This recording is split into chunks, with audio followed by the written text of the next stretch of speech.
नमस्कार दोस्तों, स्वागत है आप सभी लोगों का आपके अपने YouTube चैनल नाइस इंस्टीट्यूट में। कैसे हो आप लोग? First class.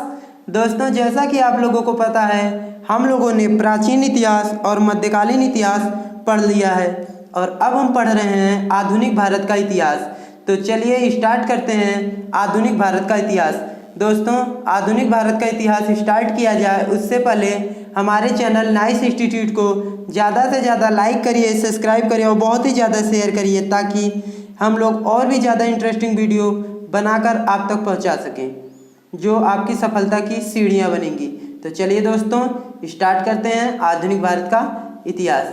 आधुनिक भारत के इतिहास में हम लोगों का आज का पहला क्वेश्चन है, दक्षिण भारत में यूरोपीय कंपनियों की सफलता का मुख्य कारण क्या था? दक्षिण भारत में यूरोपीय कंपनियों की सफलता का मुख्य कारण क्या था? ऑप्शंस हैं, दक्षिण भारत में मुगल इतनी तादाद में नहीं थे। कहने का मतलब दक्षिण भारत में मुगल साम्राज्य उतने तादाद में नहीं फैला था जितना उत्तर भारत में फैला था। दूसरा ऑप्शन है, विजयनगर साम्राज्य बिखर चुका था। तीसरा, दक्षिण भारत में अनेक छोटे छोटे राज्य थे। और लास्ट ऑप्शन है, इनमें से सभी। तो दोस्तों, यहाँ पर डी ऑप्शन सही हो जाएगा। जो हम लोगों की यूरोपीय कंपनियां थी, इनके सफलता का सबसे बड़ा कारण यही था कि दक्षिण भारत में मुगल साम्राज्य नहीं फैला था, विजयनगर साम्राज्य बिखर चुका था और कई छोटे छोटे राज्य बन चुके थे। तो ये सभी हो जाएंगे। चलिए, ऑप्शन डी राइट हो गया। अगले क्वेश्चन की तरफ बढ़ते हैं। अगला क्वेश्चन है, मुगल सम्राट की ओर से अंग्रेजों को बंगाल में दीवानी कब प्रदान की गई? मुगल सम्राट की ओर से अंग्रेजों को बंगाल में दीवानी कब प्रदान की गई? 1698 में, 1700 में, 1690 में, 1695 में। तो दोस्तों, राइट आंसर हो जाएगा 1698 में। 1698 में मुगल साम्राज्य या मुगल सम्राट आप कह सकते हैं, कौन थे? आलम द्वितीय। उन्होंने क्या किया था? अंग्रेजों को बंगाल में दीवानी बनाने की आज्ञा प्रदान की थी। तो यहाँ से राइट आंसर ए हो जाएगा। चलिए आगे बढ़ते हैं अगले क्वेश्चन की तरफ। अगला क्वेश्चन है, ब्लैक होम दुर्घटना किसके शासनकाल में घटी? ब्लैक होम दुर्घटना किसके शासनकाल में घटी? सिराजुद्दौला, मीर जाफर, मीर कासिम, इनमें से कोई नहीं। तो इसका राइट आंसर हो जाएगा ए, सिराजुद्दौला। सिराजुद्दौला के शासनकाल में ब्लैक होम नामक घटना घटी। ये ब्लैक होम दुर्घटना क्या थी? तो ब्लैक होम दुर्घटना बंगाल के नवाब सिराजुद्दौला से संबंधित थी। अंग्रेजों के विस्तार नीति को रोकने के लिए सिराजुद्दौला ने उन्हें कई बार फरमान जारी किया कि वे अपने विस्तार नीति को रोक दें, मगर इसके बावजूद भी अंग्रेज अपनी विस्तार नीति को नहीं रोके, जिसके कारण सिराजुद्दौला ने बंगाल के कलकत्ता नामक स्थान पर चढ़ाई कर दी और वहाँ पर उपस्थित अंग्रेजों की कोठी को अपने कब्जे में कर लिया और 146 सैनिकों को बंदी बना लिया। तो ये थी ब्लैक होम दुर्घटना। चलिए, ब्लैक होल दुर्घटना यही थी फ्रेंड्स। तो राइट आंसर ये हो जाएगा। अगले क्वेश्चन की तरफ बढ़ते हैं। अगला क्वेश्चन है, प्लासी का युद्ध कब हुआ और उस समय कौन मुगल बादशाह था? जो प्लासी का युद्ध हुआ था, हम लोगों को पता है किसके बीच हुआ था? तो सिराजुद्दौला और अंग्रेजों के बीच हुआ था। यह युद्ध कब हुआ था और उस समय कौन सा मुगल शासक दिल्ली में शासन कर रहा था? क्या 1750 में यह युद्ध हुआ था और उस समय मुगल शासक बहादुर शाह जफर था? या 1757 में हुआ था, उस समय बहादुर शाह था? या 1775 में हुआ था, जिस समय आलमगीर द्वितीय वहाँ का शासक था? या इनमें से कोई नहीं? तो फ्रेंड्स, राइट आंसर सी हो जाएगा। 1757 में यह युद्ध हुआ था और उस समय मुगल दरबार में या मुगल शासक कौन था? तो वे थे आलमगीर द्वितीय। आलमगीर द्वितीय जो थे, इन्हीं के शासनकाल में प्लासी का युद्ध हुआ था। चलिए, तो राइट आंसर सी हो गया। अगले क्वेश्चन की तरफ बढ़ते हैं। अगला क्वेश्चन है, मीर कासिम ने अपनी राजधानी मुर्शिदाबाद से कहाँ स्थानांतरित की? मीर कासिम ने अपनी राजधानी मुर्शिदाबाद से कहाँ स्थानांतरित की? मुंगेर, कोलकाता, विजयनगर, इनमें से कोई नहीं। तो आपको पता होगा मीर कासिम ने अपनी राजधानी को कहाँ स्थापित किया था? तो मुंगेर में किया था। राइट आंसर ए हो जाएगा। चलिए आगे बढ़ते हैं अगले क्वेश्चन की तरफ। अगला क्वेश्चन है हम लोगों का, भारत के बाहर अंग्रेजों का सबसे पहला टकराव कहाँ से हुआ? कहने का मतलब, जब अंग्रेज भारत पे राज कर लिए थे तो भारत के बाहर अंग्रेजों का पहला टकराव किस देश से हुआ था? क्या वह अफगान से हुआ था, नेपाल से हुआ था, चीन से हुआ था या पाकिस्तान से हुआ था? तो इसका राइट आंसर हो जाएगा फ्रेंड्स नेपाल से। ठीक, कहाँ से हुआ था? नेपाल से हुआ था। चलिए आगे बढ़ते हैं अगले क्वेश्चंस की तरफ। अगला क्वेश्चन है हम लोगों का, प्रथम अफगान युद्ध की शुरुआत कब से हुई? प्रथम अफगान युद्ध की शुरुआत कब से हुई? 1840, 1838, 1836 या 1842? तो जैसा कि आप लोगों को पता होगा प्रथम अफगान युद्ध 1839 में चालू हुआ था फ्रेंड्स। यहाँ पर 1838 दे दिया गया ऑप्शन में, 1839 इसका राइट आंसर हो जाएगा। तो राइट आंसर क्या हो जाएगा? 1839। चलिए फ्रेंड्स आगे बढ़ते हैं। 1839 से 1842 तक यह युद्ध चला था, जिसे प्रथम अफगान युद्ध कहते हैं। चलिए अगला क्वेश्चन है, हैदर अली मैसूर का शासक कब बना? हैदर अली जो था वे मैसूर का शासक कब बना था? 1760 में, 1761, 1757 या 1758 में? तो इसका राइट आंसर हो जाएगा 1761 में। 1761 में हैदर अली क्या बना था? मैसूर का शासक बना था। ठीक है, जो कौन थे? तो वे थे टीपू सुल्तान के पिताजी। चलिए, और ये क्या किए थे? तो ये प्रथम आंगल युद्ध लड़े थे। ठीक है, चलिए आगे बढ़ते हैं। क्वेश्चन नंबर 9 देखिए, इसमें दिया है पोर्टो नोवा का युद्ध किसके किसके मध्य हुआ था? पोर्टो नोवा का युद्ध किसके किसके मध्य हुआ था? ऑप्शंस हैं आपके पास, हैदर अली और अंग्रेजों के मध्य, टीपू सुल्तान और आयरकूट के मध्य, हैदर अली बहादुर शाह जफर के मध्य, इनमें से कोई नहीं।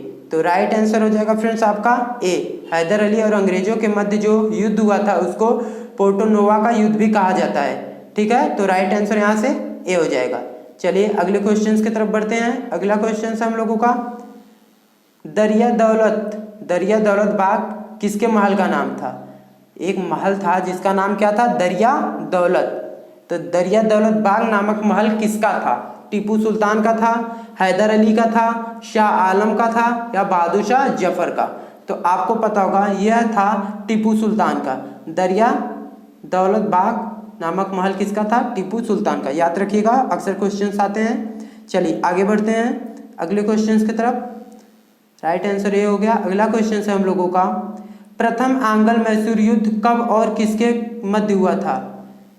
प्रथम आंग्ल मैसूर युद्ध कब और किसके मध्य हुआ था? 1765 से 1770 अंग्रेजों और टीपू सुल्तान के मध्य, 1767 से 1769 टीपू और बहादुर शाह जफर के बीच, 1767 से 1769 हैदर अली और अंग्रेजों के बीच, इनमें से कोई नहीं। तो राइट आंसर हो जाएगा फ्रेंड्स सी, 1767 से 1769 हैदर अली और अंग्रेजों के मध्य हुआ था यह युद्ध, जिसे प्रथम आंग्ल मैसूर युद्ध कहते हैं। चलिए, तो राइट आंसर सी हो गया। अगले क्वेश्चन की तरफ बढ़ते हैं। अगला क्वेश्चन है, प्रथम आंग्ल मैसूर युद्ध में कहाँ की संधि हुई थी? प्रथम आंग्ल मैसूर युद्ध जो हुआ था उसमें कहाँ की संधि हुई थी?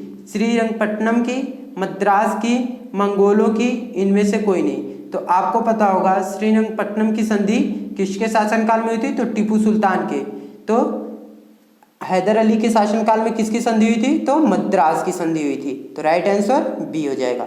चलिए अगले क्वेश्चंस की तरफ बढ़ते हैं।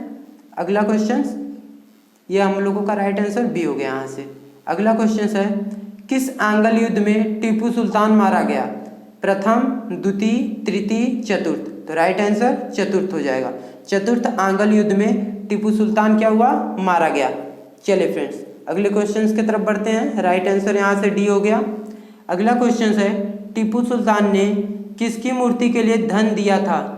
टीपू सुल्तान ने किसकी मूर्ति के निर्माण के लिए धन दिया था? नटराज के, शिव के, शारदा के, इनमें से कोई नहीं। तो आपको पता होगा माँ शारदा की मूर्ति के लिए टीपू सुल्तान ने धन दिया था। ठीक है, तो राइट आंसर यहाँ से सी हो जाएगा। चलिए अगले क्वेश्चन की तरफ बढ़ते हैं। अगला क्वेश्चन है हम लोगों का, तृतीय मैसूर युद्ध में टीपू के खिलाफ कौन लड़ा था? तृतीय मैसूर युद्ध में टीपू के खिलाफ कौन लड़ा था? कार्निवालिस, मुगल, मराठा, ये सभी। तो आपको पता होगा तृतीय मैसूर युद्ध जो हुआ था वे अंग्रेजों के तरफ से कौन लड़ा था? तो कॉर्नवालिस लड़ा था। तो ऑप्शन ए सही हो जाएगा। यहाँ से हम लोगों का राइट आंसर ए हो गया। चलिए फ्रेंड्स आगे बढ़ते हैं। अगला क्वेश्चन क्या है? रणजीत सिंह कहाँ का शासक था? जो रणजीत सिंह थे सिखों के शासक, आप कह सकते हैं सिख के शासक थे, सिख संप्रदाय के। ये कहाँ के शासक थे? पंजाब के, लाहौर के, कश्मीर के या अवध के? तो आप लोगों को पता होगा ये कहाँ के थे, तो ये लाहौर का था। ठीक, रणजीत सिंह कहाँ के शासक थे? लाहौर के शासक थे। तो ऑप्शन भी राइट हो गया। चलिए, तो यहाँ से हम लोगों का ऑप्शन भी राइट हो गया। अगले क्वेश्चन की तरफ बढ़ते हैं। अगला क्वेश्चन है अमृतसर की संधि किसके किसके मध्य हुई थी? रणजीत सिंह और मेटकॉफ के मध्य, जोरावर सिंह और अंग्रेजों के मध्य, सॉरी यहाँ पर जोरावर सिंह है, जोरावर सिंह और अंग्रेजों के मध्य, टीपू सुल्तान और अंग्रेजों के मध्य, जस्सा सिंह और अंग्रेजों के मध्य। तो इसका राइट आंसर हो जाएगा फ्रेंड्स ए, रणजीत सिंह और मेटकॉफ के मध्य। मेटकॉफ जो है अंग्रेजों की तरफ से लड़े थे, ठीक, रणजीत सिंह से। तो रणजीत सिंह और मेटकॉफ के मध्य क्या हुई थी? तो अमृतसर की संधि हुई थी। चलिए आगे बढ़ते हैं।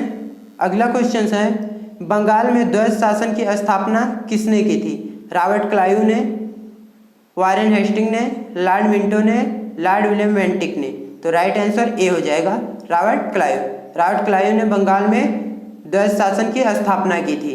चलिए आगे बढ़ते हैं। राइट आंसर ये हो गया। अगला क्वेश्चन है किसने हस्तक्षेप नीति अपनाई? वह कौन सा भारतीय गवर्नर था या वह कौन सा गवर्नर जनरल था जिसने हस्तक्षेप नीति अपनाई थी? Lord Wellesley, Sir John Shore, Lord William Bentinck, Lord Amherst? तो राइट आंसर फ्रेंड्स यहाँ से हो जाएगा हम लोगों का B, Sir John Shore. Sir John जो शोर थे इन्होंने सर्वप्रथम हस्तक्षेप नीति अपनाई थी। चलिए आगे बढ़ते हैं। अगला क्वेश्चन है हम लोगों का किस गवर्नर जनरल ने राजकीय कोषागार को मुर्शिदाबाद से हटाकर कलकत्ता लाया? कह रहा है वह कौन सा ऐसा गवर्नर जनरल था जिसने राजकीय कोषागार को मुर्शिदाबाद से हटाकर कलकत्ता लाया? ऑप्शन है आपके पास बेलिस्रास्ट, कार्नियर, वारेन हेस्टिंग, इनमें से कोई नहीं। तो इसका राइट आंसर हो जाएगा फ्रेंड्स सी, वारेन हेस्टिंग। ठीक, वारेन हेस्टिंग जो थे इन्होंने राष्ट्रीय कोषागार को मुर्शिदाबाद से हटाकर कलकत्ता लाए थे। तो फ्रेंड्स ये थे आज के आधुनिक भारत के टॉप 20 क्वेश्चंस। अगर आपको ये टॉप 20 क्वेश्चंस अच्छे लगे हों तो हमारे चैनल नाइस इंस्टीट्यूट को ज़्यादा से ज़्यादा लाइक करिए, सब्सक्राइब करिए और शेयर करिए। धन्यवाद।